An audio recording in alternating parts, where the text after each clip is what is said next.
Hello વિદ્યાર્થી મિત્રો, આપ સૌનું આપની યુટ્યુબ ચેનલ પર હાર્દિક સ્વાગત છે. તો આજે હું તમારા માટે લઈને આવી ગઈ છું ધોરણ 8 વિષય English unit 2 you love English don't you ના એક્ટિવિટી 10 to 12ની સંપૂર્ણ સમજૂતી, તે પણ આપણી ઇંગ્લિશની નવી બુક પ્રમાણે. તે પહેલાં તમે જો આપણી ચેનલને લાઇક અને સબસ્ક્રાઈબ ન કરી હોય તો તે જરૂરથી કરી દેજો. તો ચાલો આપણે આ એક્ટિવિટી 10 to 12ના તમામ પ્રશ્નોના ઉત્તરોની સમજૂતી મેળવીએ. તો અહીં આપણી 10th એક્ટિવિટી છે work in pairs. Read the following sentences, then narrate different situations. The correct expression are given in the box. Select the correct expression and fill in the blanks. તો અહીં નીચે આપણને કેટલાક સેન્ટેન્સીસ આપે છે તે વાંચવાના છે અને તે કોઈક ડિફરન્ટ જુદી જુદી સિચ્યુએશન્સને બતાવે છે અને તેના માટે યોગ્ય કોઈ એક્સપ્રેશન છે તે આપણે આ બોક્સમાંથી શોધીને લખવાનું છે. તો એમાં આપણું ફર્સ્ટ સેન્ટેન્સ છે કે you draw a new picture. You showed it to the teacher. Your teacher will say, nice. Second છે, you helped a stranger by showing him a way to the bus station. Knowing this, your father will say, very good. You stood first in the class. Your class teacher will say, congratulates. Fourth છે, you helped the police to catch the thief. The police officer will say, bravo. એના પછીનો આપણું fifth છે કે you return someone's lost money to your teacher. Your teacher will say good. એના પછી આપણું six છે કે your team won the state level football championship. Shame, your principal will say excellent. 7 છે you are on a tour with a friend and you see an amazing nature scene. Then you will say wonderful. 8 છે you paid your poor friend's fees. Knowing this, your mother will say good job. 9 you solved one of the most difficult puzzle. Your math teacher will say perfect. એના પછી આપણું 10th છે after first term's poor performance, you improve your performance in the second term. Your parents will say well done. તો હવે એના પછીની આપણી 11th activity છે here are 4 situations, work in pair. Write any one dialogue in your notebook. Read it in front of the class. તો અહીં આપણને 4 situation આપી છે જુદી જુદી, તેના પરથી કોઈ એક પર આપણે ડાયલોગ લખવાનો છે અને તેને આપણા ક્લાસ સામે વાંચવાનું છે. તો આપણું ફર્સ્ટ ટોપિક છે a dialogue between Vandevi and the babul tree in the beginning. Second, a dialogue between the people and the babul tree. Third, a dialogue between the god and the bubble tree. And fourth, a dialogue between Vandevi and the bubble tree in the end. તો ચાલો આપણે આ લખીએ. તેમાં આપણું first છે કે Vandevi says dear Babul why are you so upset. Babul says I don't like my tiny leaves and long white thorns. Vandevi replied, I think you have excellent leaves and thorns to protect yourself. Bubble says, but I want to be good looking. Please remove my thorns and bless me with golden leaves. Vandevi says, as your wish.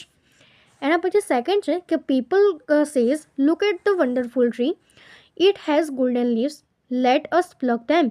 Bubble says, please don't take away my golden leaves. I love them. People says, I will shell the golden leaves and buy things for my family. Bubble says, please stop. People says, let us take all the leaves and run away. Third છે God says, we are very hungry. Look at the short green leaves and of these trees. Bubble says, oh no. God says, the leaves are very tender and tasty. Bubble says, oh, stop. Please don't eat my leaves. God says, but we are hungry. We will eat up all the leaves. Bubble says, please listen to me. Don't eat my leaves. God says, no, we are happy. એના પછીનો આપણું fourth છે Babul says oh Vandevi please help me. Vandevi ask what happen Babul, you look unhappy. Babul says I am very unhappy. Vandevi says I granted all my wishes. Then why are you still not happy? Bubble says, I know, I made a mistake. Vandevi says, now I give you last chance. What do you wish? Bubble says, I want to be a real bubble tree. Vandevi is asked, what do you mean? Bubble says, I want my tiny leaves and thorns back. Vandevi asks, are you sure? Bubble says, yes, I am. I will be happy and contented with them. Vandevi says, as your wish. મારા વહાલા વિદ્યાર્થી મિત્રો, તમે આ જે video જોઈ રહ્યા છો તેને થોડું આમ નીચે કરવાનું થશે અને એ આપણે ચેનલ જે છે મિત્રો ખાસ તેને સબસ્ક્રાઇબ કરી અને બાજુમાં જે હાઈપનું બટન આપેલું છે તેના પર એક વખત સિમ્પલી ક્લિક કરી દેવાનું છે. ક્લિક કરશો એટલે તમને જે હાઈપનું હોય એ ઓપ્શન આપશે, તેના પર તમારે એક વખત મિત્રો હાઈપ આપવાની થશે. તો હવે એના પછીની આપણી એક્ટિવિટી 12 છે.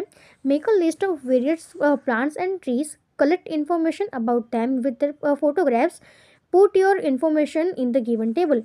તો અહીં આપણે પ્લાન્ટ્સ કે ટ્રીઝ વિશે ઇન્ફોર્મેશન કલેક્ટ કરવાની છે અને તેમના ફોટોસ લેવાના છે અને એ ઇન્ફોર્મેશનને આપણે નીચે જે ટેબલ આપ્યું છે એમાં લખવાની છે. તો એમાં સૌથી પહેલાં આપણે બધા જે ફોટોસ છે આવી રીતે સ્ટિક કરી શકીએ. તો name of the plant tree, તો ફર્સ્ટ જે છે એ આપણું મેંગો ટ્રી છે કે જેનો કલર ઓફ ધ પ્લાન્ટ, તેનો કલર ગ્રીન છે. Name of the fruit mango, size of the leaves medium, medical use તો protection from heat stroke and other uses to make pickles. એના પછી સેકન્ડ છે કે તુલસી પ્લાન્ટ, તો એનો colours of plants of flowers green. એના name of the fruit, તો એનું કોઈ ફ્રૂટ ના એટલે ડેશ થશે. Size of the leaves small. અને એના પછી છે કે મેડિકલ યુઝ, તો protection from infections and skin disease and other use in T. એના પછી જે થર્ડ છે એ આપણું આમલા ટ્રી છે જેનો કલર લીવ્સનો કલર ગ્રીન છે કે ફ્રૂટનું નામ જે છે એ આપણું આમલા જ થશે. Size of the leaves medium થશે. મેડિકલ યુઝ, તો good for health and energy and tonic for eyes. એના પછી other uses to make pickles. તો આપણે આ રીતે આ અમુક જુદા જુદા જે બધા ટ્રીઝ છે એના ફોટોસ લઈને આપણે આ પ્રમાણેની ઇન્ફોર્મેશન લખી શકીએ. તો અહીં આપણી આ એક્ટિવિટી પૂર્ણ થાય છે. જો તમને આમાં કોઈ પણ ડાઉટ હોય તો કોમેન્ટ સેક્શનમાં જરૂરથી જણાવજો અને આપણી ચેનલને લાઇક અને સબસ્ક્રાઈબ જરૂરથી કરી દેજો. Thank you.